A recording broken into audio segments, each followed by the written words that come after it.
Eh bien, bienvenue à toutes et tous. Bienvenue pour ce nouveau webinaire sur l'éco-conception organisé par Écosystème en partenariat avec le pôle éco-conception. Je me présente, peut-être vous me connaissez déjà, c'est l'honneur d'animer ces webinaires. Je suis Samuel Mayer, directeur du pôle éco-conception, qui est une association qui est le centre d'expertise sur la performance du cycle de vie. Et voilà, on est soutenu par l'ADEME pour diffuser les meilleures pratiques d'éco-conception. Je vais y arriver. D'où ma présence à ce webinaire. Alors, ils sont beaux, ils sont jeunes, ils sont intelligents. Ce sont nos experts environnement de chez Écosystème avec qui on a co-organisé l'événement. Salut Axel Roy, Guillaume Audrin, bonjour, bienvenue à vous. Bonjour à tous. Bonjour à tous. Alors, peut-être juste un petit rappel, comme d'habitude, Écosystème, qu'est-ce que c'est? Eh ben, c'est un éco-organisme, c'est-à-dire c'est une entreprise d'intérêt général à but non lucratif qui est agréée par les pouvoirs publics. Alors, Écosystème met en œuvre l'allongement de la durée de vie des équipements électriques et électroniques ménagers, ainsi que ceux professionnels, les lampes et les petits extincteurs. Voilà, et je crois qu'il y aura peut-être quelque chose sur les batteries, mais on reviendra dessus dans pas longtemps sur un autre événement, j'imagine. Alors, le sujet du jour, c'est un sujet qui intéresse tout le monde, hein, vous en particulier, c'est l'éco-modulation. Donc, comme vous le savez, les producteurs adhérents ben, reversent leur éco-participation à leur éco-organisme, hein, voilà, dans le cadre des filières REP, comme écosystème. Et donc, depuis 2010, ce dispositif de modulation, il vise à encourager quand même l'éco-conception. Il va au-delà simplement de la gestion fin de vie des produits. Et en 2020, il a été étendu aux équipements professionnels. Alors concrètement, les produits co-conçus font l'objet d'une éco-participation réduite, hein, c'est ça, c'est de donner un bénéfice aux produits les plus performants d'un point de vue environnemental. À l'inverse, ceux qui ont des perturbateurs ou qui sont un peu moins bons sont majorés. Voilà. Donc, ce dispositif de modulation, il est en pleine révision, transformation. Certains éléments sont figés, d'autres sont toujours en cours de construction. Et donc l'idée d'aujourd'hui, c'est un peu de détailler où on en est. Voilà, donc c'est un peu en avance de phase. Vous avez la chance d'avoir ces éléments-là. Donc tout n'est pas fixé. Voilà, on va essayer de détailler un petit peu là où on en est à date en vue d'un déploiement sur 2025. Alors aujourd'hui, bah voilà, je ne sais pas pourquoi, c'est peut-être l'euro, mais on a des intervenants qui nous viennent d'un petit peu partout. Donc on a Clara Grosjean, responsable environnement de l'AFNUM, je vais y arriver. Disons, c'est un vendredi qui est difficile en direct de Londres aujourd'hui. Si je voilà, hein. Bonjour Samuel, bonjour à tous. Voilà, elle nous a promis de boire une bière à notre santé suite au webinaire. On a Olivier Dutrieux, directeur de service et de qualité chez Insense, Bonjour à tous. local de l'étape en France, comme nous aujourd'hui. Et Lucia Herreras Martinez, directrice technique WeForum en direct de Barcelone. Voilà. Donc, un grand merci à vous d'être présent aujourd'hui et de participer à ce webinaire et puis d'amener un petit peu vos retours d'expérience et votre expertise. Mais avant de commencer, eh ben, voilà, on va commencer par un truc qui est super fun, voilà, qui fait rêver tout le monde. C'est la réglementation. Alors, peut-être Axel, voilà, avant de rentrer dans le détail des critères, etc., tu peux nous faire un petit rappel sur la réglementation, voir où est-ce qu'on en est. Oui, alors c'est toujours la partie la plus amusante en effet, mais qui est nécessaire puisque le cadre réglementaire autour de l'écomodulation est voilà, assez complexe et ça nous semblait intéressant de le partager avec vous. Déjà, vous partagez que le premier dispositif de modulation pour les équipements électriques et électroniques ménagers a vu le jour en 2010. Donc, c'est pas quelque chose de nouveau. On avait des premiers critères qui étaient applicables sur ces premiers équipements ménagers déjà depuis presque 15 ans. Voilà, c'est quelque chose de notable. Si on continue, la réglementation a évolué, notamment au niveau européen, où on a eu voilà, une directive qui est celle de 2018-851 de l'Union européenne, et particulièrement à l'article 8A. Cette directive va nous donner des lignes directrices qui vont permettre aux États membres de mettre en place ces dispositifs de modulation des contributions financières dans le cadre des régimes de responsabilité élargie des producteurs. Donc cette directive va permettre d'assurer la coopération transfrontalière entre les différents États membres sur ces sujets de modulation. Donc c'est également dans les radars de l'Europe de travailler sur ces sujets de modulation, mais qui laisse plutôt la main aux États membres de mettre en place les différents dispositifs comme ils le souhaitent, comme on le verra un petit peu plus tard grâce à la présentation de Lucia.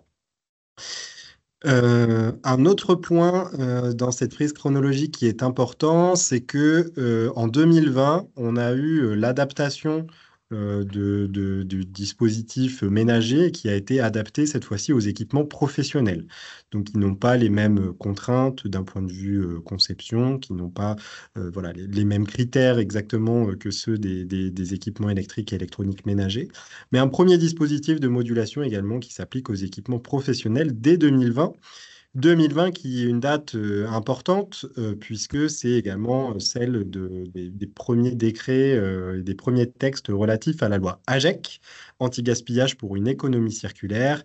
Ces effets se sont transcrits dans le cadre de la modulation en 2021 avec un premier article inscrit dans le Code de l'environnement, l'article L541-10-3, qui souligne que les contributions financières peuvent être modulées en fonction de critères de performance environnementale.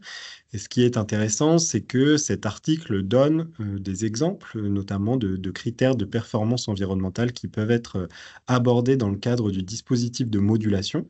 Donc, on va venir parler de la quantité de matière qui a été utilisée, de l'incorporation de matières recyclées, de l'emploi de ressources renouvelables gérées durablement, de la durabilité, de la réparabilité, des possibilités de réemploi ou de réutilisation, de la recyclabilité, la visée publicitaire ou promotionnelle du produit, l'absence d'écotoxicité et la présence de substances dangereuses. Donc, ce qui est intéressant là-dedans, c'est que vous voyez, il y a tout un tas de critères de performance environnementale qui peuvent être utilisés dans le cadre du dispositif de modulation.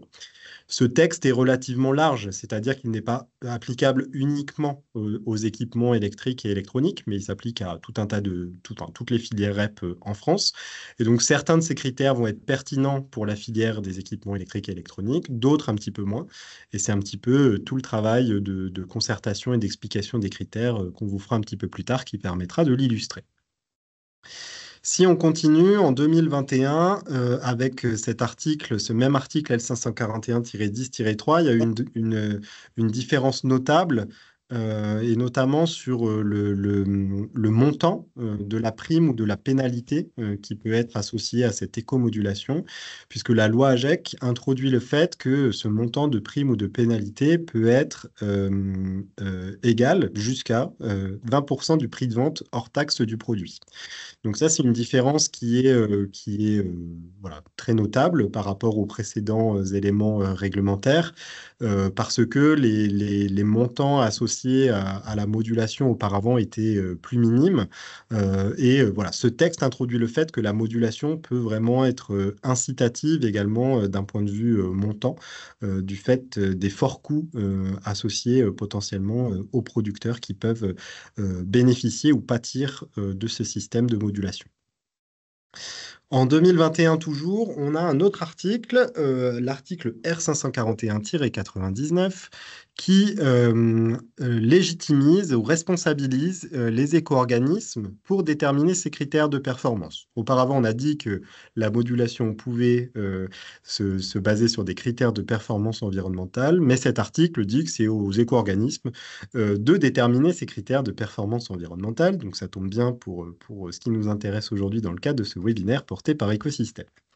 Ce qui est intéressant aussi, c'est que cet article introduit le fait que ce dispositif de modulation peut évoluer. Donc, c'est-à-dire que ça doit être un système qui doit être incitatif, certes, mais également dynamique, avec des critères qui potentiellement peuvent être relativement temporaires dans le temps, et que ce système va être amené à évoluer sur une base plutôt dynamique. Donc, l'idée, c'est aussi que les éco-organismes puissent eh bien, mettre à jour les dispositifs de modulation en fonction de la pertinence et de la conjoncture, on va dire, associée à ces différents critères en lien avec l'éco-conception des produits. Si on continue en 2021, on a eu un arrêté le 27 octobre 2021 qui est inscrit dans le cahier des charges des éco-organismes, donc dans la mission des éco-organismes, la raison d'être de l'éco-organisme, où on doit travailler sur ce dispositif de modulation. Et il est inscrit dans notre cahier des charges. Donc pour rappel, nous sommes agréés par les pouvoirs publics sur une période de 6 ans. Et donc, dans notre cahier des charges, sur cet agrément, il est inscrit qu'on doit travailler sur des primes et des pénalités sur les 4 critères suivants. L'indice de réparabilité ou la disponibilité des pièces détachées, en fonction des catégories de produits, la recyclabilité, la présence de substances dangereuses et l'incorporation de matières recyclées. Donc, les différents critères qu'on vous présentera un petit peu plus tard eh bien, doivent représenter tout ou partie les enjeux environnementaux associés à ces 4 critères. Et en 2024, ce qui a été vraiment très marquant sur cette année, c'est qu'il y a eu un projet d'arrêté qui a été publié par les pouvoirs publics et qui fixe les modulations applicables pour les éco-organismes. Et cette annexe, enfin l'annexe de ce projet d'arrêté, dont vous avez le lien sur cette slide, fixe notamment des mentions sur les montants des primes associées à l'incorporation de matières plastiques recyclées, ainsi qu'à l'indice de réparabilité, puis plus tard de durabilité. Donc on vous expliquera un petit peu plus tard ce qu'il en est. Et ce projet d'arrêté introduit aussi la possibilité de réfléchir sur d'autres critères de performance environnementale, notamment l'incorporation de matières premières critiques et stratégiques recyclées, et se questionner également sur le caractère à usage unique des équipements qui sont mis sur le marché. Donc ça, c'est aussi dans ce projet d'arrêté qu'on voit vraiment la volonté à la fois des éco-organismes, des producteurs, des pouvoirs publics de travailler sur ces différents aspects et d'aller encore plus loin sur tous ces enjeux liés à l'éco-conception.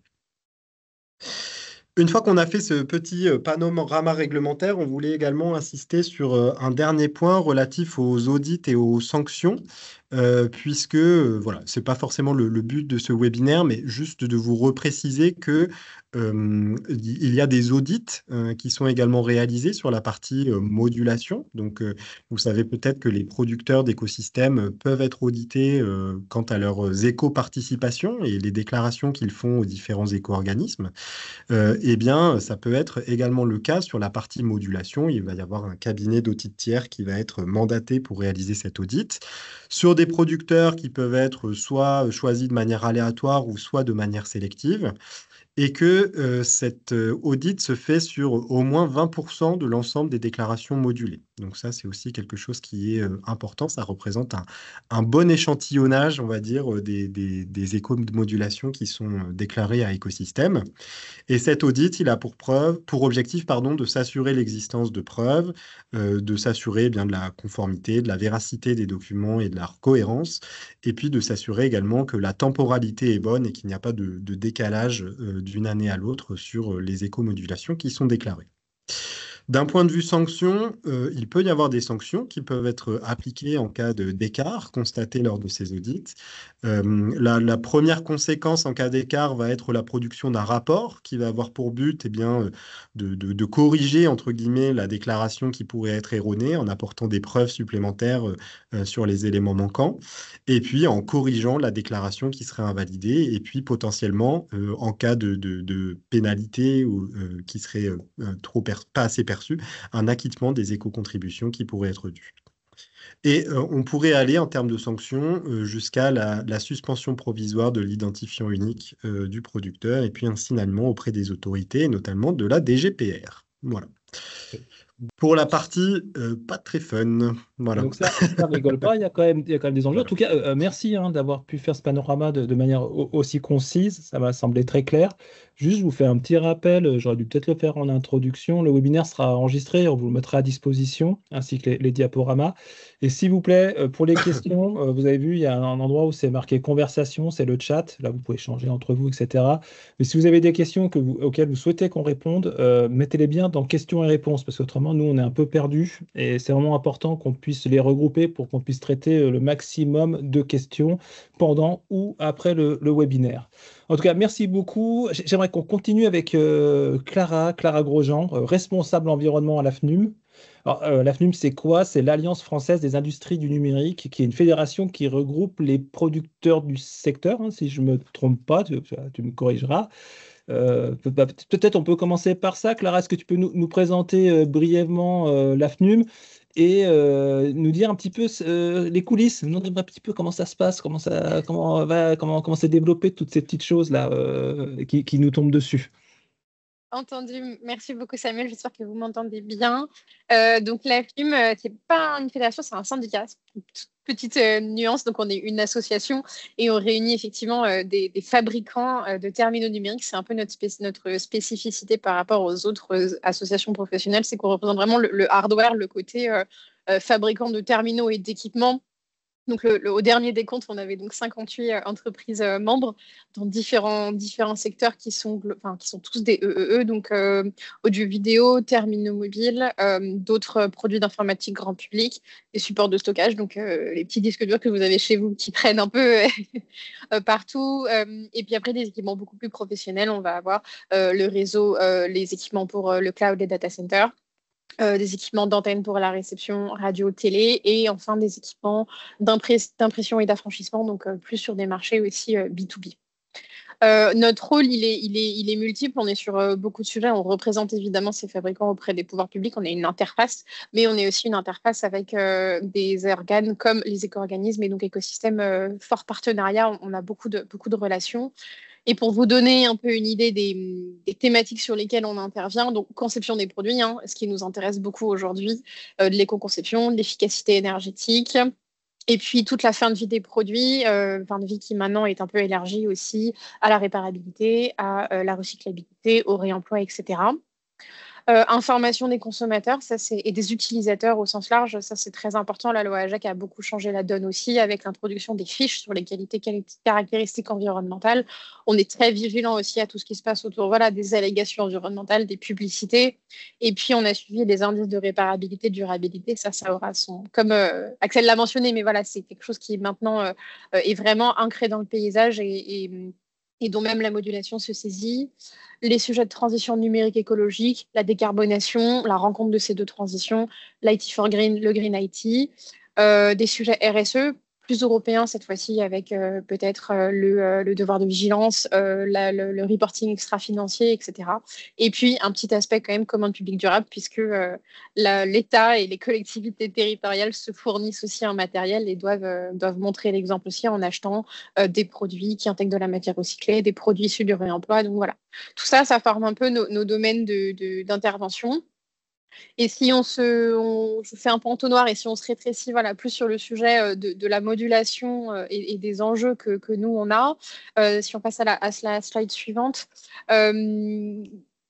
alors, je vais parler un peu du processus et du travail effectivement en coulisses entre le moment où ce qui est écrit dans la loi et puis ce qui va vraiment impacter les producteurs, tout ce qui se passe entre les deux. C'est un processus qui peut être plus ou moins long. Alors là, avec tous les changements que la loi AGEC a apportés et que Axel a déroulé, on est sur un processus qui a été particulièrement compliqué parce que beaucoup de nouveaux critères ont dû être élaborés. Donc, on est vraiment sur un travail de concertation et d'une co-construction avec une initiative qui est à l'origine des éco-organismes, donc on l'a bien vu, qui font un premier pas vers les producteurs via les associations, parce que nous, on a 60 adhérents, mais d'autres associations vont en avoir aussi. Donc, les éco-organismes passent par des syndicats et des fédérations professionnelles pour avoir cet effet de masse et pour pas avoir à discuter avec chaque entreprise en particulier. Bien sûr, on est sur une relation de confiance entre les acteurs. Alors, on a de la chance dans la filière des 3E d'avoir des modulations depuis de nombreuses années. Et donc, on sait le processus, on connaît, on a une très bonne relation avec les éco-organismes. Donc, ça facilite aussi le processus. Et tout ça, ça permet, in fine, d'avoir des critères de modulation qu'on veut équilibrer et justes, et en même temps qui doivent aussi respecter la réglementation. Donc, c'est un peu beaucoup d'éléments et on doit faire une recette de cuisine qui marche et qui soit cohérente à la fin. Donc ça, c'est un peu tout le travail. Donc, c'est vraiment des allers-retours qui sont parfois plus ou moins techniques quand on parle vraiment indice de. Alors, je vais pas divulgacher ce qui va être dit plus tard, mais en tout cas, il faut rentrer dans le processus, le détail vraiment très technique. Si on parle de l'indice de réparabilité, d'accord, mais c'est quel seuil de déclenchement, quelle note on met, pour quel montant, etc. Donc, il y a énormément de questions et ça pour chaque travail de critère. Donc, c'est vraiment sur la partie technique. Voilà. Donc, on arrive avec une proposition. Et cette proposition, quand on est satisfait éco-organisme producteur de la cohérence des critères qui ont été choisis et puis des principes des principes directeurs qui vont aider à les mettre en place. Ensuite, donc, il y a un autre volet du processus qui se met en place et c'est vraiment tout l'échange avec les pouvoirs publics. Puisque donc, les éco-organismes s'en réfèrent à la DGPR. Du coup, va ensuite une direction générale de la prévention des risques. C'est une direction qui est placée au sein du ministère de la Transition écologique. Et donc là, c'est pareil, des échanges, des allers-retours. Est-ce que la DGPR valide les critères? Là, il se trouve qu'il y a eu beaucoup d'échanges puisque la DGPR, en toute transparence, a voulu un peu plus d'ambition, a voulu que les critères aillent un peu plus loin et soient un peu plus prescriptifs par rapport à ce que les producteurs vont ensuite mettre en place. Donc, on a dû à chaque fois revoir une copie et puis aller toujours plus loin. Donc, c'était intéressant aussi de voir jusqu'où on pouvait pousser. Ça a été vraiment un test, ces dernières négociations, pour voir jusqu'où on pouvait pousser le dispositif de l'écomodulation et jusqu'où il pouvait aller pour justement aider à améliorer encore la conception des produits. Donc ça a été tout à fait innovant, en tout cas dans ce qu'on en faisait de ce que la modulation pouvait représenter aussi et de son pouvoir, en fait. Donc ça, voilà, des propositions qui sont présentées au pouvoir public, des retours. Axel l'a mentionné, cette année aussi, on a eu cette nouveauté d'avoir peut-être cet arrêté. Donc, normalement, la proposition des éco-organismes va être donc validée par le ministère et ensuite communiquée de manière officielle, mais ça reste une communication des éco-organismes. Donc, ça a une valeur. Comment dire, ça n'a pas une valeur juridique en soi, ça a une valeur évidemment prescriptive, c'est produit par les éco-organismes, donc ça doit se mettre en œuvre. Mais si on passe d'une simple communication des éco-organismes à un arrêté, quelque chose publié au journal officiel, on est sur un niveau de contrainte et un niveau de solidité du dispositif qui est aussi tout autre. Ça a été une nouveauté aussi. Aujourd'hui, l'arrêté n'est pas encore officiellement publié. Il devait l'être. Alors, est-ce que nous l'aurons? Voilà, comme l'a dit Samuel, il y a encore beaucoup de choses quelques choses qui sont pas réglées. Voilà. Alors, j'ai mis sur la slide les étapes de la comitologie parce qu'en l'absence d'arrêté, ça doit être validé par le comité des parties prenantes des éco-organismes et par différents organes. Donc là aussi, on voit que c'est vraiment un processus de longue haleine avec différentes étapes. Et puis enfin, quand tout a été préparé par les éco-organismes, validé par le ministère, puis validé par les différents comités qui doivent rendre un avis, on peut enfin, voilà, proposer et publier les nouveaux critères auprès des producteurs pour leur mise en œuvre. Alors souvent, on essaye d'avoir 3 à 6 mois de battement pour que les producteurs ensuite puissent incorporer les critères dans leurs produits, bien préparer leurs déclarations, gérer aussi l'éco-contribution visible, qui est une particularité de la filière DD3E, et donc avec tous les distributeurs. Voilà un peu pour ce gros travail. Alors, il n'y avait rien de mystérieux, hein, il n'y avait pas de coulisses, mais en tout cas, c'est un travail qui, là aussi, est un travail de fourmi, de petites mains pour vraiment avoir des critères précis, avoir des critères qui tiennent la route et qui soient aussi efficaces parce que il faut aussi que ça reflète parfois des difficultés de recyclabilité. Il faut que ça fasse évoluer les pratiques et que demain, on ait toujours plus des produits qui soient plus réparables, donc plus recyclables, etc. Je voulais bien faire, j'ai enlevé le micro. Non, finalement, on peut dire que c'est un vrai travail de concertation entre les éco-organismes, les producteurs et les pouvoirs publics. Voilà, il y a quand même un échange. On a bien compris que ça Oui, tirait aussi pour être voilà, quand même, on va dire, relativement avancé par les pouvoirs publics, mais vous avez pu présenter les contraintes techniques et opérationnelles inhérentes à tout ça. Voilà, donc c'est ça. Oui, c'est oui. comprendre derrière. Hein. Les pouvoirs publics ont peut-être, pour ce jet-là de critères, pris une place un peu plus importante dans les négociations. Et derrière, effectivement, c'est à nous de dire si c'est techniquement faisable ou pas, et de voir quelle est la meilleure option collective à poursuivre. Tout à fait. Ok. En tout cas, merci pour cette présentation. Ça nous éclaire sur le process. Alors, Guillaume, tu as un travail qui est un petit peu d'équilibriste là, puisque bah, nous, on aimerait bien découvrir un peu les critères, mais comme on l'a compris, bah, le décret n'est pas encore sorti. Il y a des choses qui sont un peu fixées, d'autres un peu moins. Voilà. Est-ce que tu peux nous en dire un petit peu plus sur le sujet? Ça a été un petit peu présenté par Clara. Donc, qu'est-ce qu'un bon critère d'éco-modulation? Ça va être un critère, en tout cas, qui va être différenciant pour nos producteurs, alors au sein de notre filière hein, de D3E, qui va permettre justement de faire valoir des pratiques, notamment d'éco-conception et des pratiques vertueuses pour les producteurs par un système différenciant de primes, et au contraire, de pénaliser un petit peu les acteurs qui seraient en deçà de la réglementation. Et puis, comme le dispositif se veut plus ambitieux que la réglementation, notamment sur, par exemple, un exemple sur les substances, voilà, ça va être un équilibre à trouver, en tout cas, entre pénalité et bonus pour l'ensemble des producteurs de la filière. Et comme le disait Clara, c'est aussi une concertation pour trouver un système qui soit le plus juste possible. Et donc, ce premier bon critère, ça va être vraiment l'aspect discriminant. Le deuxième point, ça va être que justement, il va falloir prouver par l'intermédiaire de fiches techniques d'audit qui sont associées aussi aux audits d'éco-participation pour pouvoir montrer, que le producteur puisse montrer cette pratique vertueuse à travers voilà, une description prouvable du critère d'éco-modulation, qui puisse passer aussi par un calcul, si on parle par exemple de réparabilité ou d'intégration de matières recyclées. Il va falloir aussi montrer que sur les produits, on respecte bien justement ces seuils de critères d'éco-modulation pour prétendre à un bonus. Et l'objectif, en fait, entre trouver cet équilibre, donc c'est d'être proactif vis-à-vis de la réglementation, et c'est en fait d'embarquer à travers cet équilibre toute la filière vers des pratiques plus vertueuses. Donc l'idée n'est pas de pénaliser tout le monde ou de primer tout le monde, mais vraiment d'avoir cet équilibre qui permette d'aller niveler vers le haut sur des pratiques vertueuses d'éco-conception. Donc, au niveau des critères et de la mise en place de ce dispositif, donc là, ça dresse un petit peu le tableau à la fois pour le secteur ménager et pour le secteur professionnel des différents critères qui ont été concertés et discutés avec les parties prenantes et avec les pouvoirs publics. Là, vous voyez sur le dispositif, sur le tableau en haut, pour l'écomodulation du secteur ménager, on a 3 critères qui sont identifiés pour un dispositif de prime, avec 2 critères qui sont plutôt grisés sur le fait que voilà, ces critères ne sont pas encore validés, on est encore en train de travailler et en réflexion avec les pouvoirs publics dessus.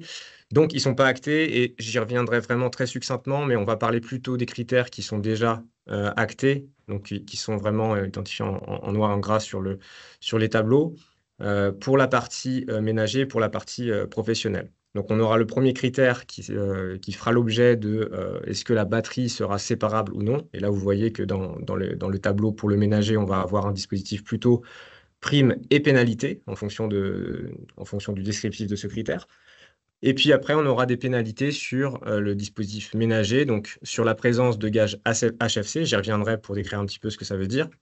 La présence de substances notamment bromées, donc les retardateurs de flamme bromées, les fameux qu'on parle assez souvent dans nos webinaires en termes de substances préoccupantes pour le recyclage.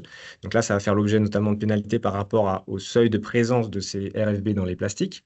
Et puis un quatrième critère, là pour le ménager, qui s'adresse plutôt au caractère à usage unique et qui viserait à pénaliser justement cette fonction à usage unique des produits qui seraient mis sur le marché. Sur la partie professionnelle, on va avoir l'absence de RFB qui, pour le coup, va être plutôt catégorisé en termes de primes sur l'ensemble des produits du secteur professionnel. On va avoir le critère disponibilité des pièces détachées. Là, c'est en marge de l'indice de réparabilité, puisque sur le secteur professionnel, il n'y a pas de catégorie de produits qui sont visés par cet indice de réparabilité. Et on retrouvera également le critère batterie non séparable en termes de pénalité. Donc voilà pour dresser un petit peu le tableau complet des critères qui ont été discutés, pour certains qui sont encore en cours de concertation. Et je vais maintenant m'attarder sur chacun de ces critères très brièvement avec une petite fiche carte d'identité qu'on a construite pour l'ensemble de ces critères. Donc, le critère numéro 1, pardon, sur le caractère de séparabilité de la batterie. Donc là, c'est un dispositif de prime ou de pénalité selon la catégorie de produit. Donc là, vous voyez sur les catégories de produits qui sont visées, on va retrouver les smartphones et tablettes qui vont faire l'objet d'une prime sur le caractère batterie séparable. Pour toutes les autres catégories qui sont visées et qui sont présentes sur cette fiche d'identité, ce sera un dispositif de pénalité. Là, l'objectif n'était pas de parler de montant de prime ou de pénalité, mais vraiment de vous montrer les conditions d'éligibilité et quels produits étaient concernés par ce critère. Donc l'objectif, c'est de favoriser les produits facilitant la réparation et le recyclage. Je détaillerai un petit peu par rapport aux risques pour notre filière sur le caractère séparabilité de batterie, d'inciter à l'éco-conception des produits contenant des batteries et de répondre aux enjeux du recyclage. En termes de preuves, il va falloir fournir de la part des producteurs toute la documentation qui permette de décrire les étapes de séparation de piles et batteries par un utilisateur lambda avec des précisions sur les conditions de sécurité et quels outils sont nécessaires pour séparer à bien les piles et batteries qui sont contenues dans les produits. Donc là, vous avez une slide qui vous permet de décrire le caractère de séparabilité, quelles conditions sont renseignées dans l'arrêté. Donc le caractère séparable, c'est facilement amovible par l'utilisateur final, donc n'importe quel utilisateur, qui peut retirer lui-même du produit avec l'aide d'outils disponibles dans le commerce, la pile ou la batterie ou les batteries qui peuvent être contenues dans les produits. Donc, il faut que dans les éléments de preuve, on puisse avoir ces conditions de séparabilité, comment est-ce qu'on va démonter la batterie, et puis, le cas échéant, des outils qui seraient fournis pour démonter le produit. Donc là, vous avez la liste des outils disponibles très standards qui sont notamment décrits dans le projet d'arrêté. Sous preuve de ces éléments-là, on pourra prétendre effectivement au dispositif du caractère de séparabilité des batteries, que ce soit en termes de prime ou en termes de pénalité. Alors, l'enjeu pour nous, en termes de recyclage, là, j'en ai mis 3. Il y a toujours le caractère risque incendie. On en avait parlé dans d'autres webinaires que je vous invite à revisionner ou à visionner si vous ne les avez pas vus. Mais tout ce qui va être piles et batteries contenues dans nos produits, ça va engendrer un risque fort de départ de feu sur nos sites. Il faut savoir que c'est 4 départs de feu en moyenne par jour sur nos sites. Donc, ce critère d'éco-conception de séparabilité de batterie, il va être hyper crucial pour nos enjeux du recyclage. Et donc, au-delà de la modulation, on sensibilise et on incite vraiment à ce que ce critère de démontabilité, d'identification de la batterie et de séparabilité puisse être bien pris en compte dès en amont par les concepteurs et par les producteurs qui mettent en marché leurs produits. L'autre enjeu, c'est qu'on a des croissances en termes de ressources, notamment sur la partie lithium, et que plus les batteries seront séparables, parce qu'aujourd'hui, on a plus de 80% des batteries qui contiennent du lithium. Donc, plus les batteries seront séparables, mieux on arrivera, nous, en fin de vie, à pouvoir les écarter et les mettre de côté pour potentiellement, à terme, avec un développement des filières de recyclage, pouvoir recycler et réintroduire le lithium dans les nouveaux produits qui seraient mis au marché dans les années à venir.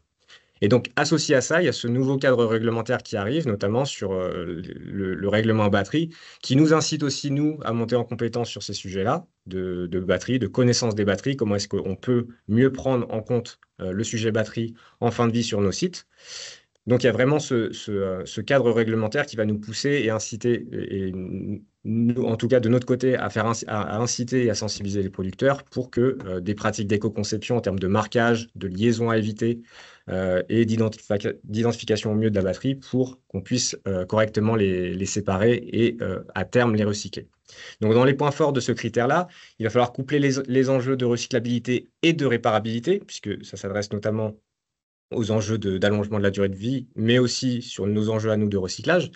Il va y avoir le développement du recyclage des matières critiques et stratégiques associées à ces points forts-là, puisqu'à terme, on arrivera peut-être mieux à valoriser les batteries séparées des équipements. Et il y a effectivement ce côté sur lequel j'insistais de prévention du risque incendie sur les sites de traitement.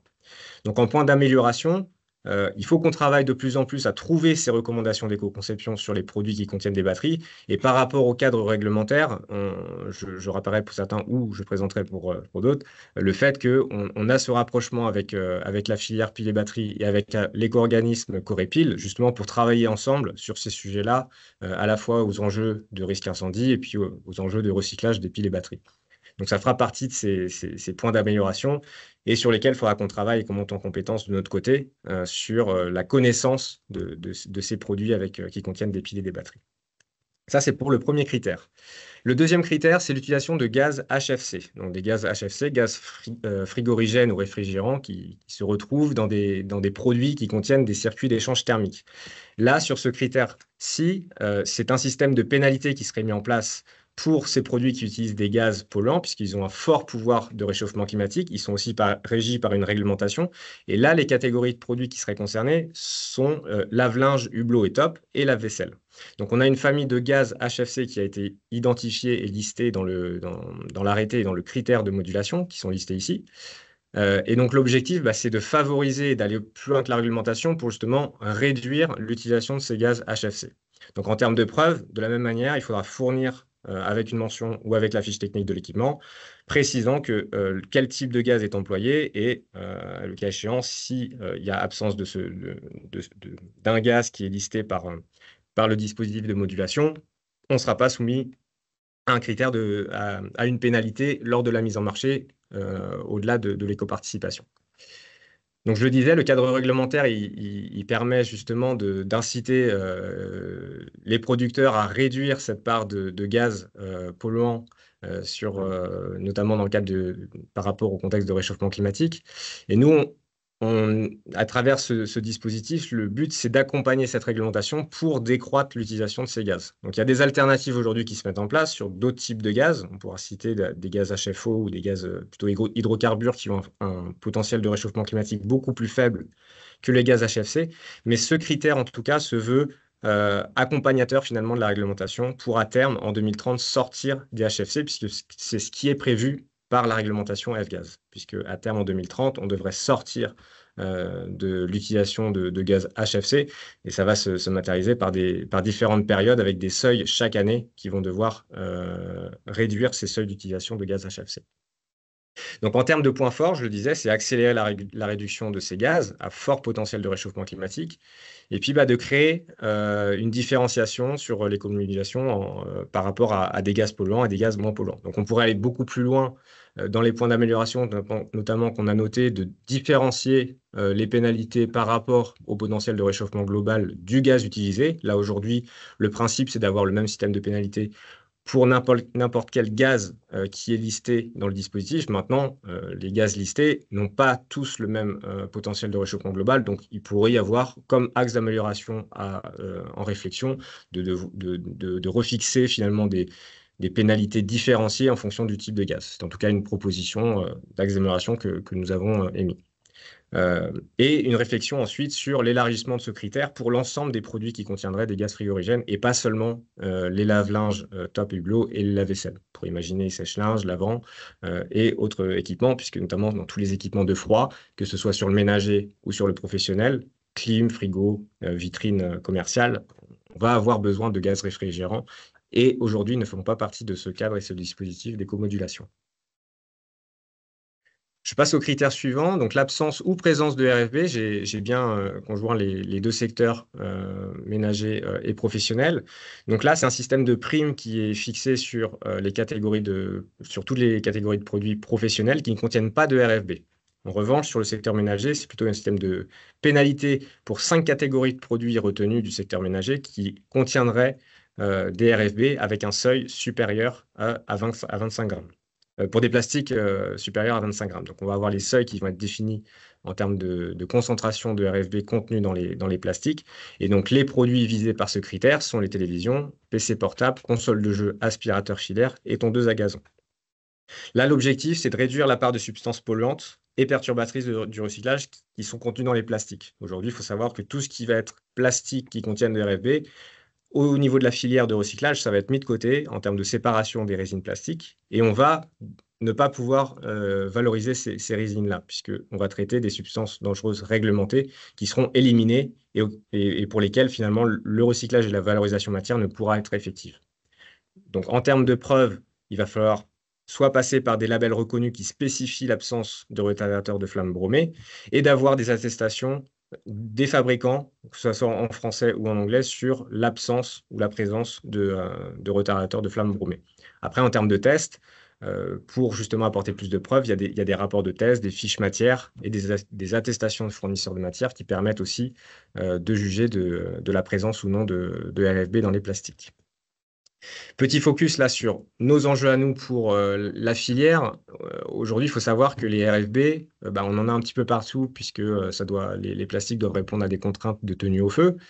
Ce qu'on a constaté, c'est que là, vous n'avez pas les chiffres à date 2023-2024, mais vous avez des campagnes en 2014 et en 2020 qui ont été réalisées sur deux flux de catégories de D3E, pardon, sur lesquels on avait des plastiques qui contenaient des RFB, et on observe finalement une augmentation de 50 à 500% de concentration de RFB dans ces produits, notamment beaucoup plus sur les écrans plats. Donc là, les écrans plats, télévision, je le disais, et ordinateurs vont être concernés par ce critère. On observe finalement plus de RFB contenus dans les plastiques qu'avant. Donc là, nous, on met vraiment l'accent sur l'incitation à réduire l'utilisation de ces retardateurs de flamme bromés. Alors, il y a des alternatives à trouver et il y a des projets, donc c'est pas simple de trouver des alternatives, mais en tout cas, on travaille avec les producteurs pour essayer de les sensibiliser et puis de voir dans quelle mesure on ne peut pas réduire l'utilisation de ces RFB. Mais nous, en termes de recyclage, on va être aussi contraints dans l'atteinte de nos objectifs de taux de recyclage sur des seuils qui vont réduire de plus en plus au fil des prochaines années. Donc là, en 2023, on était sur un seuil de 500 mg par kilo pour la séparation de résine plastique qui serait bromée ou non bromée. Si on regarde quasiment demain, en 2025, ça va réduire à 350 mg par kilo, et puis à terme, en 2027, 200 mg par kilo. Donc on a à la fois des teneurs en brome qui augmentent dans nos gisements en fin de vie, donc pour le traitement en recyclage, et pour autant, la réglementation nous impose de séparer avec des seuils qui sont de plus en plus faibles. Donc, il va falloir justement travailler main dans la main avec les producteurs pour trouver ces alternatives. Donc, ça fait partie des points d'amélioration. Maintenant, dans les points forts, c'est vrai qu'il y a une incitation à travers ce critère d'écomodulation de viser une réduction de la part de ces substances qui sont perturbatrices au recyclage et qui vont au-delà de la directive européenne RoHS, puisque, je ne l'ai pas dit, mais sont concernées toutes les substances retardateurs de flamme bromée et pas seulement celles qui sont listées dans la directive européenne RoHS. Autre point d'amélioration, ce serait finalement d'harmoniser ce critère-là, secteur ménager et professionnel, et à l'ensemble des pays de l'Union européenne, puisque en termes de traitement, on n'est pas non plus sur les mêmes spécificités. Critère numéro 4, je vais aller assez vite, puisque là, le caractère produit à usage unique, finalement, c'est un système de pénalité sur des produits qui ont été listés comme fonction à usage unique. Donc, on va lister la cigarette électronique, l'appareil photojetable et les autotests médicaux. Donc là, ces produits, par leur caractère d'usage unique, vont être concernés par un système de pénalité dans l'écomodulation. C'est un lien direct avec l'objectif thématique de la loi JEC qui vise à réduire le gaspillage et la commercialisation de produits à usage unique. Et en termes de preuves, on demandera aux producteurs d'avoir une fiche technique du produit, la notice utilisateur et la documentation commerciale qui permet d'attester si oui ou non le produit est à usage unique pour ces 3 catégories de produits visés. Donc, on ne voit pas forcément de points d'amélioration puisqu'on a couvert notamment les 3 grandes catégories de produits à usage unique pour notre filière. Maintenant, dans les points forts qu'on peut lister, c'est de favoriser finalement un produit plus durable et qui permette de répondre aux mêmes fonctionnalités qu'un produit à usage unique. Je passe aux disponibilités de pièces détachées. Donc là, qui s'intéresse aux 14 catégories de produits du secteur professionnel. On n'a pas le secteur ménager ici et qui permet d'avoir une prime avec des montants différenciés pour ces 14 catégories du secteur professionnel. Donc là, il y a 2 paramètres. Il y a la durée de disponibilité des pièces détachées, entre 6 et 17 ans. Et puis, on a une liste de pièces détachées qui sont différentes en fonction de la catégorie de produit. Et c'est sur ces pièces détachées que finalement, il va falloir prouver que ce soit à travers les conditions générales de vente, à travers des conditions particulières de vente, les notices d'utilisation de produits, finalement, si on a ce caractère de disponibilité des pièces détachées. L'objectif est d'assurer à terme la réparation dans le temps et d'allonger la durée de vie de ces produits. En cours de discussion, donc c'était présenté dans le tableau mais sous forme grisée, on va avoir l'indice de réparabilité. Il est possiblement acté là, à l'heure où on se parle ou alors qu'il sera acté dans les prochaines heures, prochains jours. On va avoir du coup l'indice de réparabilité pour le secteur ménager, donc avec des primes si l'indice est élevé supérieur à un seuil, et sont soumis à l'indice sont concernés par le critère d'écomodulation les produits qui sont concernés par l'indice de réparabilité officiel. Sur le deuxième critère, incorporation de plastique recyclé, là, ça va s'adresser au secteur ménager et au secteur professionnel. Et donc là, on va avoir un système de prime à la tonne de plastique recyclé post-consommateur, c'est-à-dire pas post-industriel et rebut de production, mais vraiment post-usage, post-consommateur, collecté par une filière REP. Donc, on va avoir une prime à l'incorporation de matières recyclées qui proviennent de filières de responsabilité élargie des producteurs, avec une différenciation des primes si on est en boucle ouverte ou boucle fermée. Boucle ouverte, ça veut dire qu'on élargit la prime à l'ensemble des filières REP. Donc, le plastique recyclé peut provenir d'une filière REP emballage ou d'une filière REP des 3E, par exemple, et il y aura ce dispositif de prime. Maintenant, il y aura une prime beaucoup plus élevée pour les produits EEE mis en marché si le plastique recyclé provient de notre filière de recyclage. Donc, c'est cette différenciation qui est effectuée sur ce dispositif. En termes de conditions d'éligibilité, on va avoir tous les produits EEE concernés, que ce soit sur le périmètre ménager ou le périmètre professionnel. Et je le rappelais, on va parler de plastique recyclé post-consommateur. Et en termes de preuves, on va demander à avoir un système de traçabilité sur l'origine des plastiques en place et un calcul derrière de preuves sur le pourcentage de matière recyclée qui serait contenu dans les produits. Mais ça, c'est toujours en discussion. L'arrêté n'est pas officiel encore. Donc, c'était vraiment pour vous introduire ces deux critères supplémentaires sur lesquels nous n'avons pas encore d'arrêté officiel. Alors, sur la partie incorporation de plastique recyclé, nous, on va essayer aussi d'inciter nos producteurs par rapport à leurs besoins de plastique dans leurs produits. Et on essaie de recueillir les besoins et de demander par l'intermédiaire de questionnaires de cadrage quelles vont être les résines sur lesquelles ils veulent avoir du gisement de plastique recyclé. Et on va essayer de les accompagner dans cette démarche d'incorporation de plastique recyclé. Il y a des bénéfices environnementaux qui sont associés à ça. On a construit notamment des inventaires de cycle de vie qui peuvent être repris par les producteurs pour convaincre en interne de leur côté l'utilisation de plastique recyclé.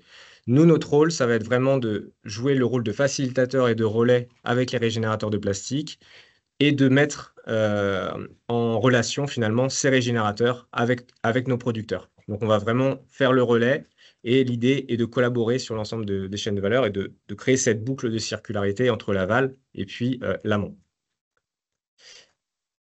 Un petit panorama du coup récapitulatif sur le secteur ménager qui est en cours de validation, sur lequel vous avez l'ensemble des critères que je vous ai parlé, que ce soit en termes de primes ou en termes de pénalités. Et donc, vous avez les deux critères qui sont en proposition d'ajustement et qui sont en projet avec les pouvoirs publics, qui sont indice de réparabilité, incorporation de matières recyclées, plastique.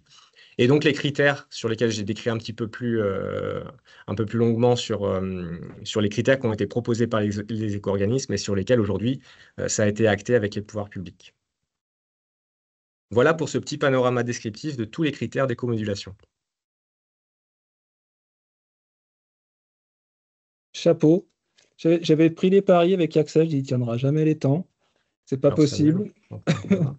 C'était parfait. Merci beaucoup pour ce point.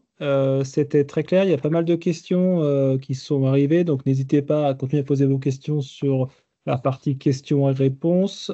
Soit on vous répond par écrit, soit on prendra les questions à la fin pour les questions communes. Ne vous inquiétez pas.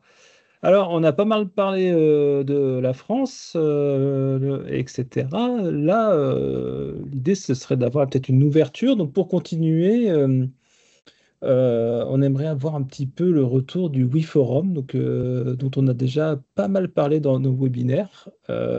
Et donc, c'est une association. Alors, vous me corrigerez, parce que j'ai déjà fait une bourde tout à l'heure avec la fédération AFNUM.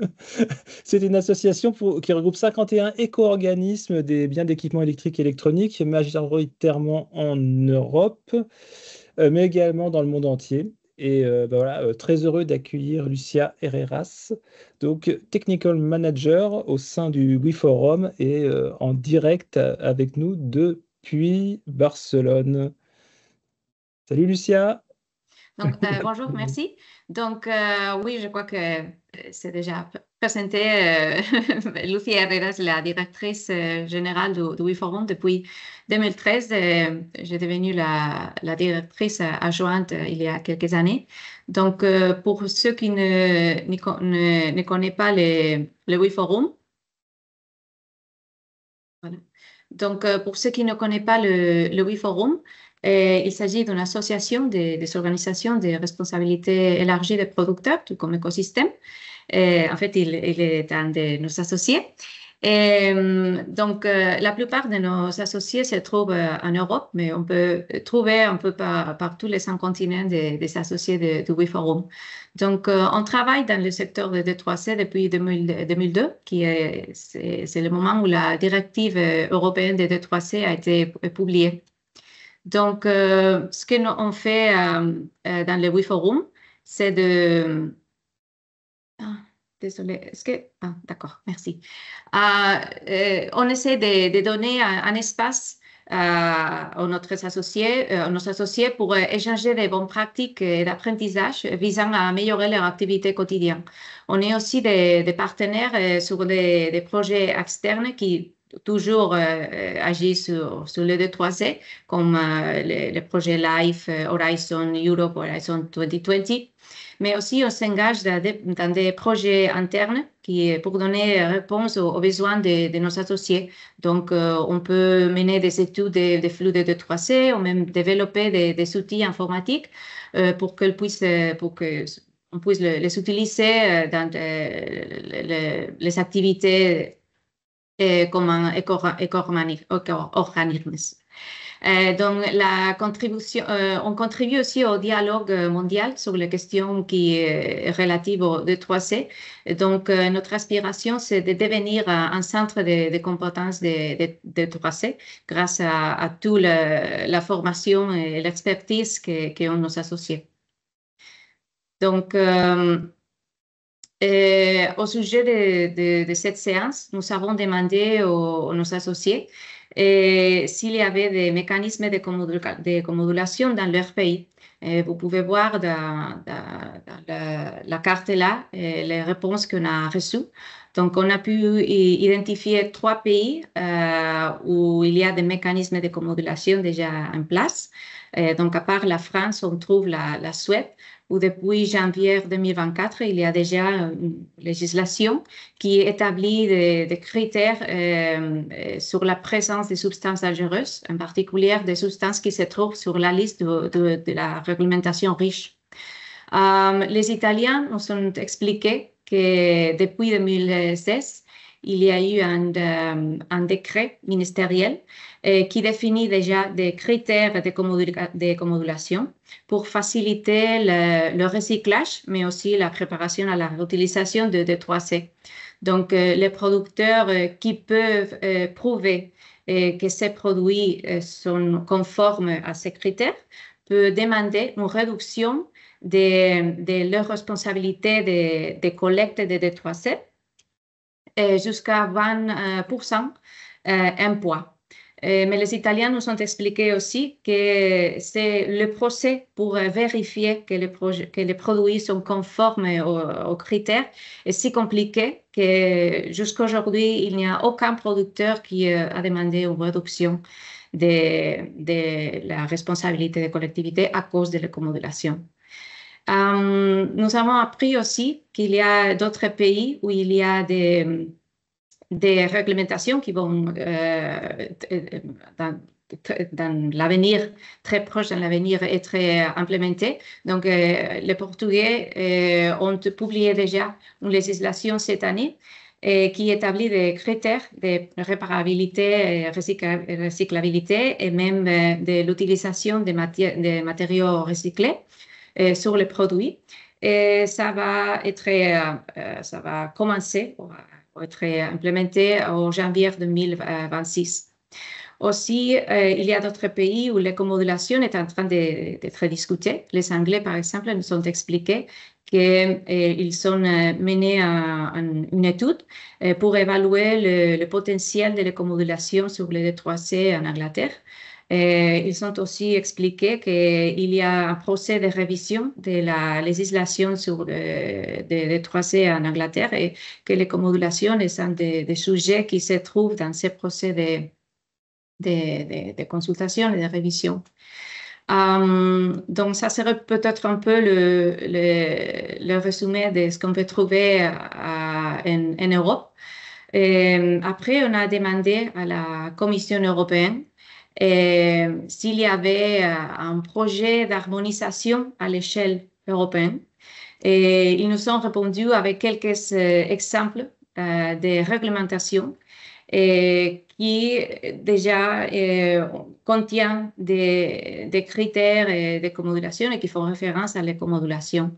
Donc, le premier dont ils nous ont parlé, c'est la réglementation. En fait, c'est une proposition, ce n'est pas fini, ce n'est pas publié, pas encore. C'est le règlement sur les emballages, le décès des emballages, où la Commission européenne a essayé d'harmoniser la modulation de la responsabilité étendue de producteurs. Et ils ont aussi essayé d'harmoniser les critères au niveau de l'Union européenne, mais ils nous ont expliqué qu'ils n'ont pas totalement réussi à le faire.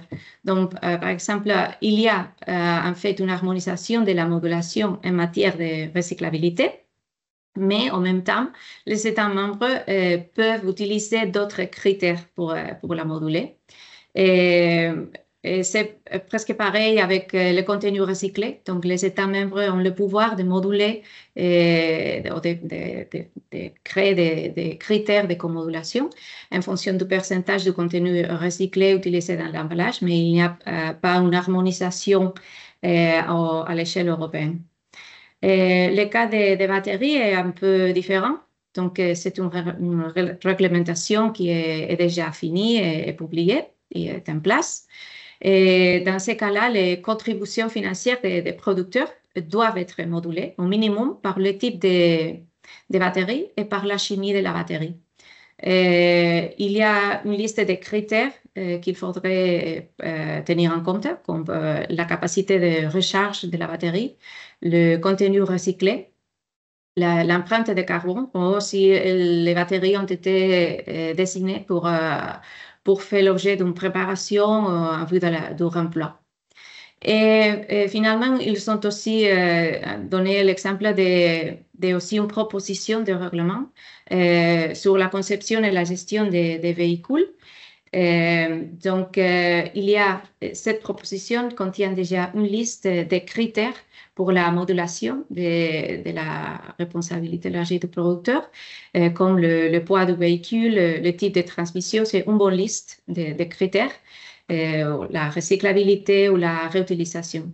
Donc, après cette liste de réglementations, vous pouvez voir qu'il manque la réglementation de 2.3c qui se trouve en procès de révision, donc vers le 2027-2028. C'est probable qu'il y aura aussi une réglementation pareille pour le D3C et pour d'autres types de filières comme les textiles qui contient des critères de comodulation. Après ça, j'aimerais partager avec l'audience, parce que je crois que c'est intéressant, deux études. La première, c'est la Commission européenne qui nous l'a recommandé. C'est une étude sur l'écomodulation dans la responsabilité élargie du producteur qui a été rédigée par l'OCDE. Et ils ont identifié presque 400 mécanismes de responsabilité élargie du producteur dans différentes filières, parmi lesquelles les D3C. Et il fait la différence entre deux types de comodulation, l'écomodulation simple et l'écomodulation avancée. Et l'étude explique que la plupart de ces organismes utilisent déjà une modulation simple qui représente de manière estimée le coût associé à la gestion du produit en fin de vie.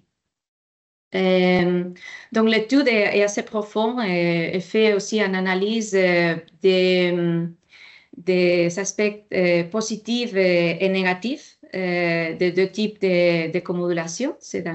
Voilà. Et il y a aussi quelques études de cas, donc c'est assez intéressant pour étudier les différentes manières qu'on a utilisé les comodulations dans des différents pays et pour des différentes filières. Dans la deuxième étude que je vais partager, ici c'est le WeForum, c'était un des participants de l'étude avec des producteurs de D3C, des producteurs des appareils électriques et électroniques. Vous pouvez le trouver sur le site du WeForum. Il y a beaucoup de documents, comme vous pouvez voir, il y a aussi tous les annexes et tout ça.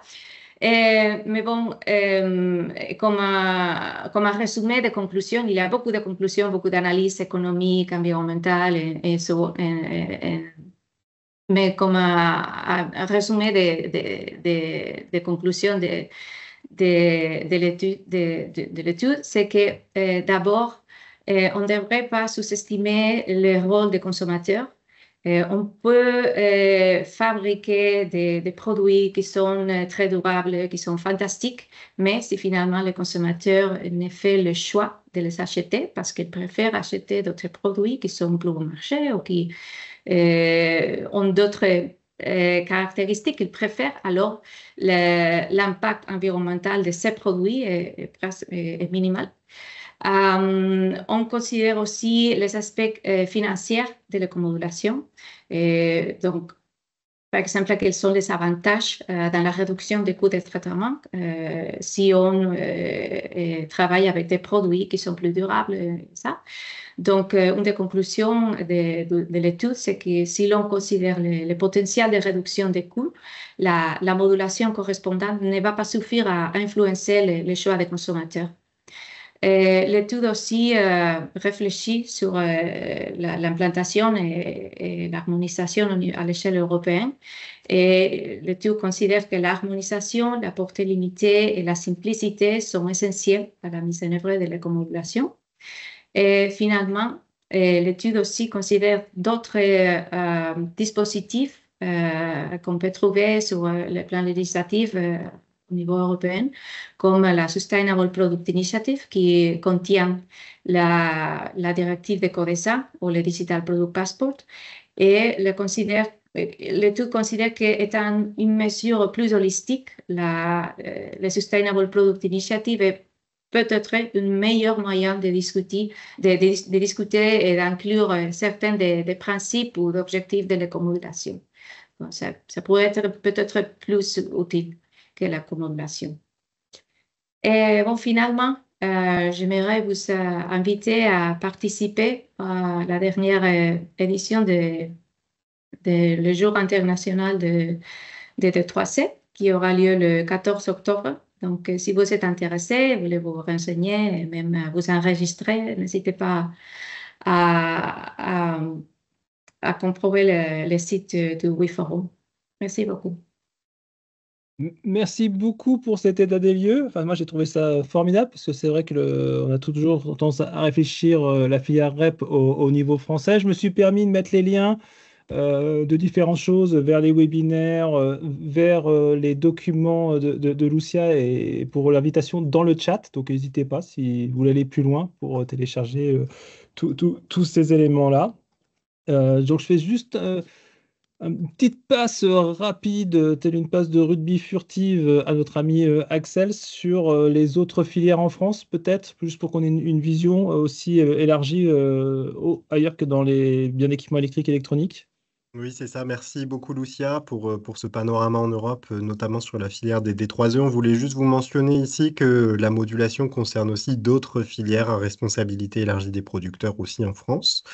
Et on voulait dresser ce panorama des différentes filières, mais au final, l'ADEME a eu la bonne idée de le faire avant nous l'année dernière. Donc, on voulait simplement vous relayer cette bonne étude de l'ADEME dont vous aurez le lien en bas de cette slide, donc qui s'appelle Panorama des modulations des filières REP, qui a été publiée l'année dernière et qui vous donne vraiment un détail, toutes les filières REP qui sont concernées par les critères de modulation et puis un petit peu la nature de ces critères, comme vous pouvez le voir en colonne de ce tableau. Donc voilà, comme on peut le voir, la filière des D3E n'est pas isolée. Il y a de nombreuses filières qui sont concernées par ces dispositifs de modulation. On voit quand même que la tendance va à être de plus en plus incitatif dans la mise en place des primes et des pénalités, et ce pour l'ensemble des filières.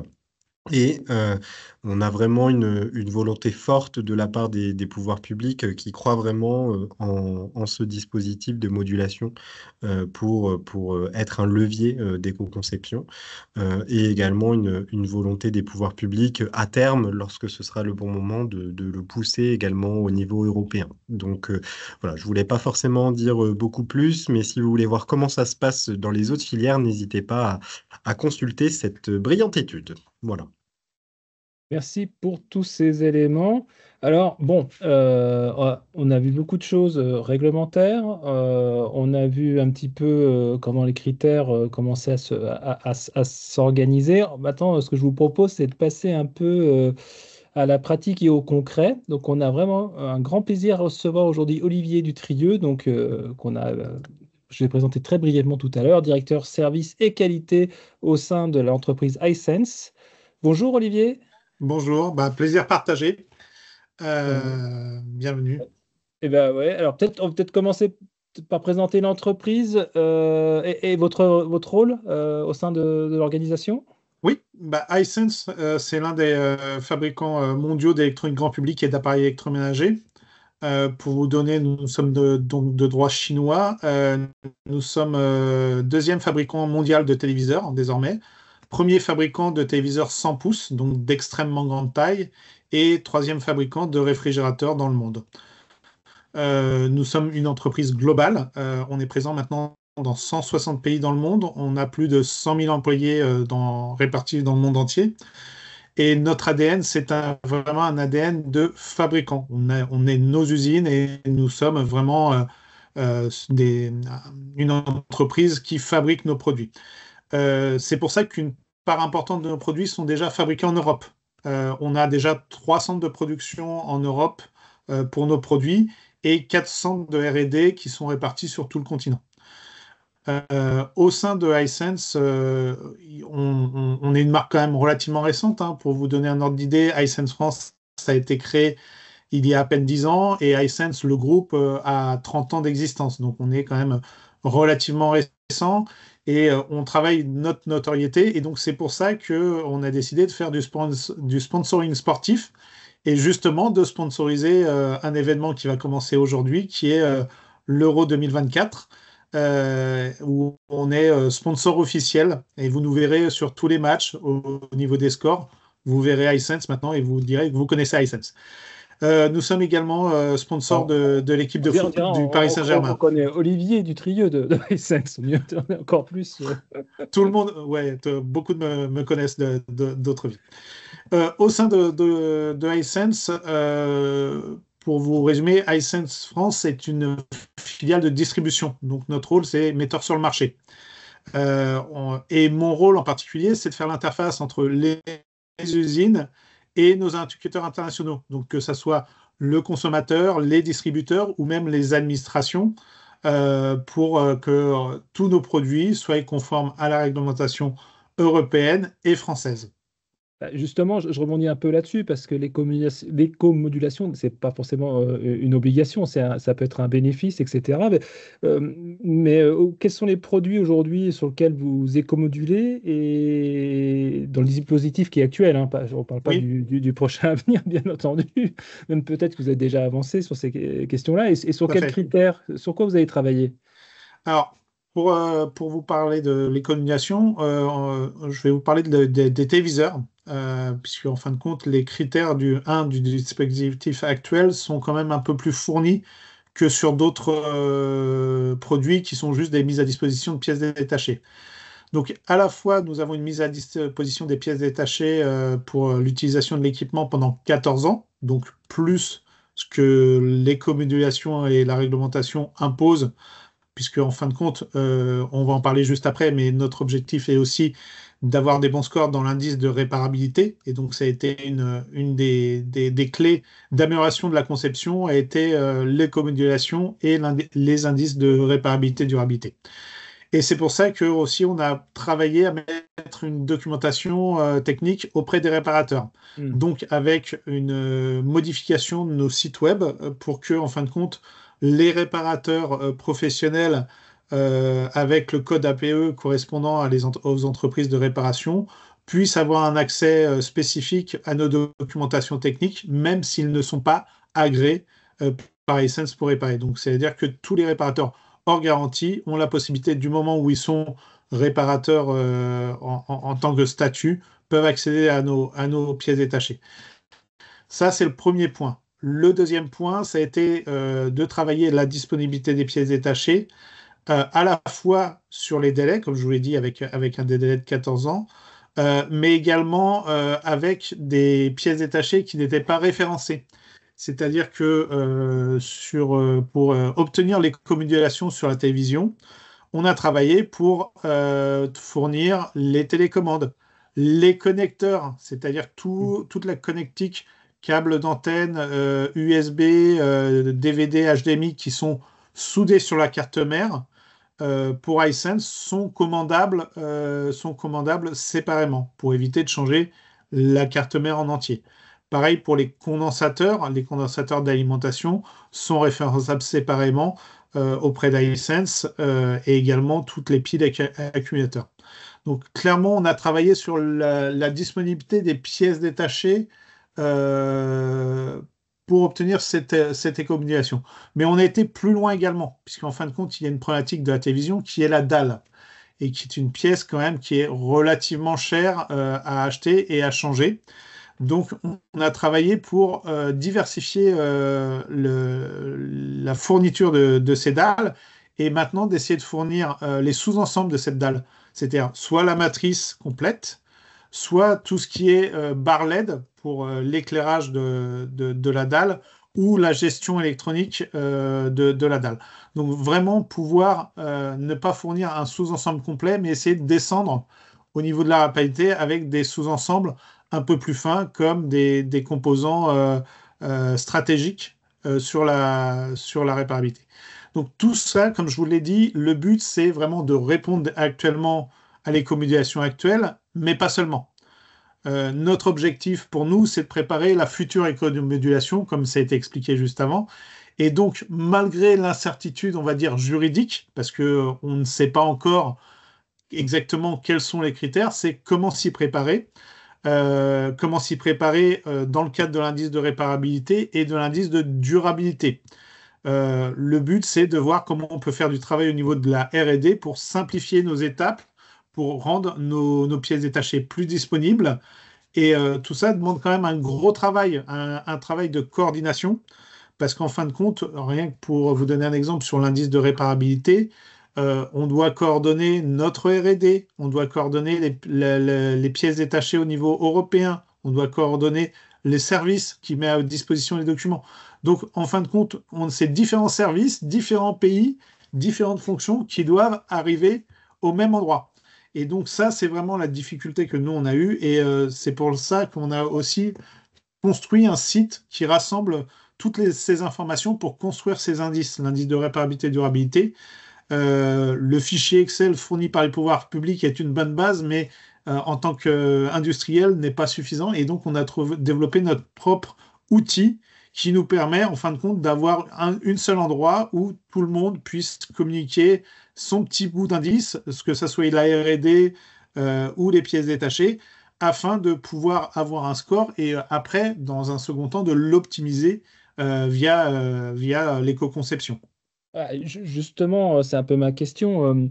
Là, on répond un peu à des critères d'éco-modulation, mais en quoi, comment vous mesurez, vous, l'impact sur l'éco-conception et donc l'amélioration de l'impact environnemental du produit de l'éco-modulation? Qu'est-ce que ça a changé chez vous? Alors, je pense que déjà, en premier lieu, c'est une volonté interne. C'est-à-dire que si vous n'avez pas la volonté interne de se dire on va essayer d'améliorer la conception de nos produits pour qu'ils soient plus vertueux, l'éco-modulation, vous n'allez pas aller loin. Donc, vraiment, il y a une volonté en interne de jouer le jeu, de voir comment on pouvait co-construire cet indice. Nous sommes Hisense, depuis le début de l'indice de réparabilité, nous sommes dans les commissions, donc on s'est impliqué, on a passé du temps à co-construire cet indice avec les pouvoirs publics et les syndicats, et ensuite à essayer de le calculer et de l'optimiser.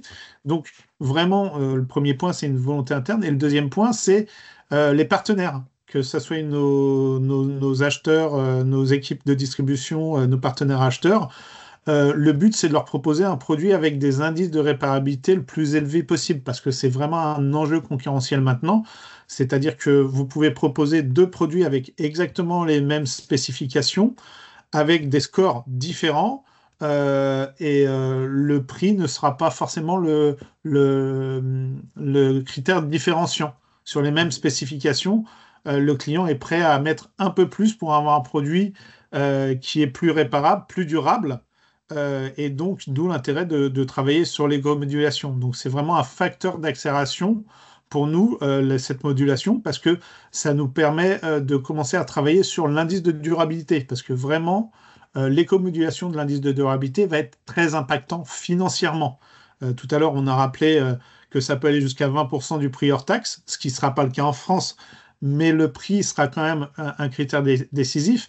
Et sur des produits qui vont être d'entrée de gamme où il va falloir se battre avec les dents sur les prix, l'éco-modulation sera un critère important. Le but pour nous, c'est de travailler l'éco-modulation au sens large de tous nos produits. Donc, qu'on le fasse sur des entrées de gamme ou sur des hauts de gamme, l'effort, il est réparti équitablement. Donc, le but, c'est vraiment de répartir cet effort pour que ça soit impactant financièrement pour nos sociétés, pour jouer le jeu de la durabilité. Ça me semble clair, on voit un bénéfice pour le client, mais justement, j'aimerais aussi votre point de vue, comme vous avez déjà mis en place. D'après vous, qu'est-ce qui pourrait être amélioré maintenant pour renforcer d'autant plus ce levier et engager encore plus d'actions d'éco-conception? Alors, le premier et le plus important, c'est une harmonisation européenne. Quand je suis venu avec mon indice de réparabilité français sous le bras, vendre ce projet à mon siège chinois et à mon siège européen, on m'a regardé avec des yeux en me disant mais qu'est-ce que vous nous faites? Après, il a fallu persuader que, en effet, cet indice va se développer au niveau européen. Là, nos amis belges, j'ai commencé à regarder cette semaine, à aider ma filiale belge qui s'occupe donc de l'indice de réparabilité qui est très proche du français.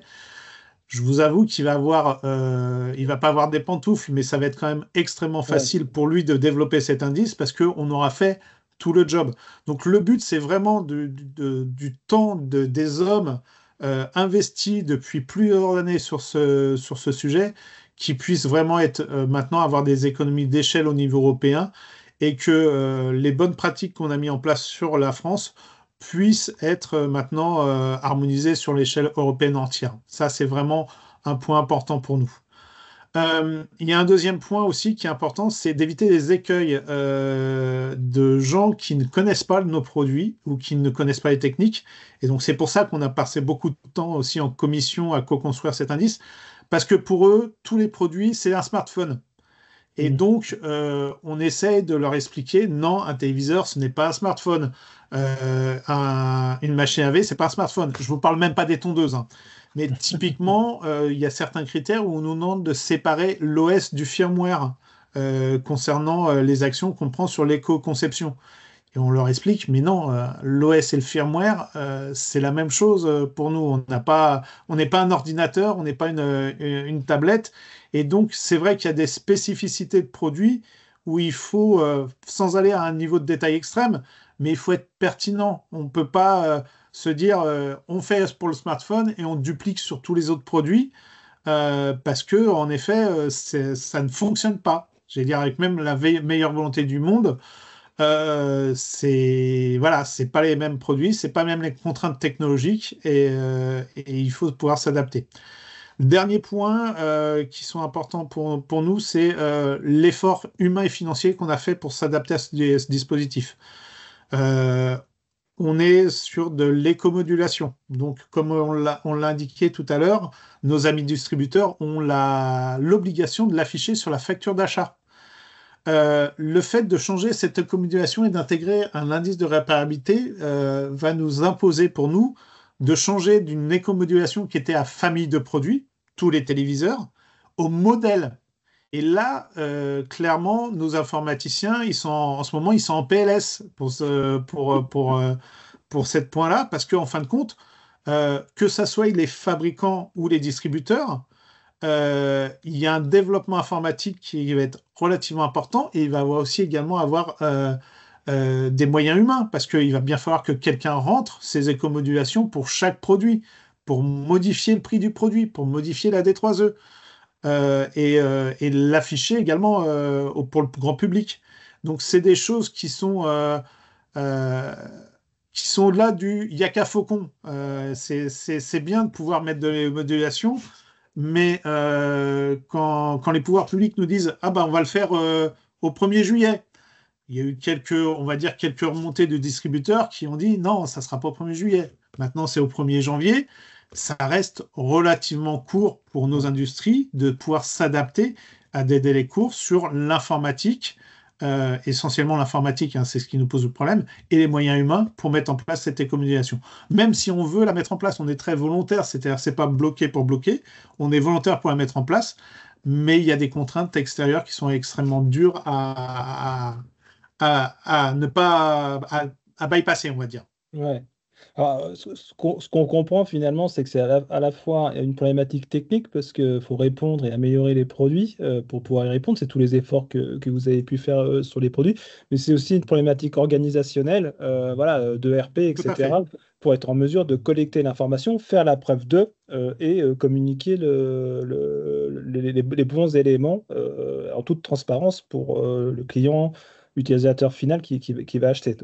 En tout cas, merci beaucoup pour ce point qui nous a permis de voir un petit peu, de mettre en perspective la mise en œuvre hein, concrète. Et pour une fois, on va pas trop courir, mais alors vous inquiétez pas, on va lancer en même temps un petit sondage pour vérifier que tout s'est bien passé, que vous avez passé un bon moment, que c'était intéressant. Répondez en toute objectivité. L'objectif pour nous, c'est d'améliorer le process. Et voilà. Et donc, je laisse la main, hop, ah bah là c'est parti, Axel, oui là vous pouvez plus rien voir, il faut répondre. Hein. Voilà, donc j'aime beaucoup, hein. Nous c'est. Voilà. Ouais, on vous force à répondre. J'ai répondu Mais que c'était utile pour moi, hein, et, voilà. c'est génial. Allez, hop, c'est extrêmement pertinent. Merci, tu gonfles nos stats, merci Samuel. Mais voilà, vous allez avoir ma douce voix en arrière-plan sur la conclusion. Donc, comme on l'a vu aujourd'hui, grâce à la qualité de nos intervenants, eh bien, on a une modulation qui est utile mais perfectible. On a tout d'abord un besoin d'harmonisation. On l'a vu voilà, avec la présentation de Lucia, de Clara et d'Olivier, que voilà, une extension pouvait être souhaitée à l'échelle de l'Union européenne pour avoir encore plus d'impact sur l'éco-conception.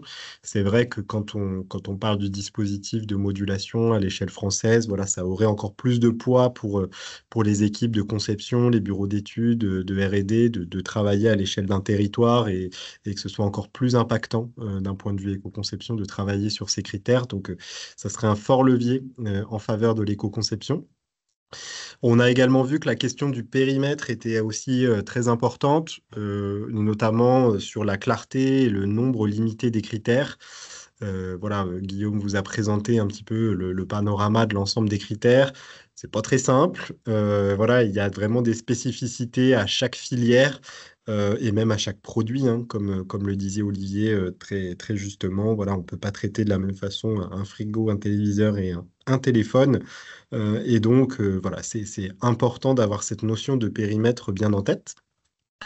Évidemment, les producteurs, les éco-organismes, les pouvoirs publics et les consommateurs veulent avoir un dispositif qui soit le plus simple et le plus intelligible possible, avec voilà, des preuves qui peuvent être facilement apportées et que ce soit facilement compréhensible d'appliquer ce critère et également de comprendre ce critère pour le consommateur au moment de l'acte d'achat. Donc, trouver cette formule magique qui allie à la fois technicité, harmonisation pour tous les pays, facilité de compréhension et des preuves qui soient facilement accessibles, c'est pas forcément facile. Et donc, voilà, vous comprenez la difficulté de mettre en place ces dispositifs d'éco-modulation pour les différentes parties prenantes.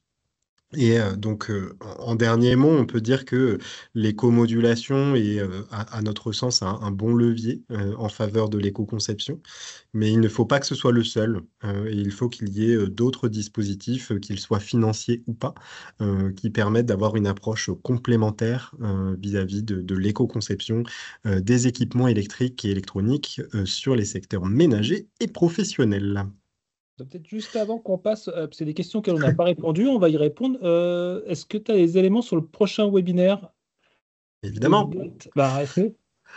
Alors, on vous laisse tranquille cet été et si vous le voulez bien, on se retrouvera le 6 septembre, donc à la rentrée, tout beau et tout bronzé, pour traiter du sujet de la sobriété avec un webinaire qui sera intitulé Mieux consommer et mieux produire, introduction à la sobriété pour les équipements électriques et électroniques.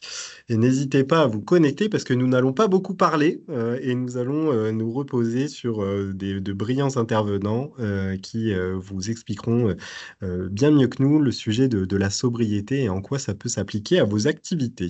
Voilà. Super, je pense que ça va être très inspirant.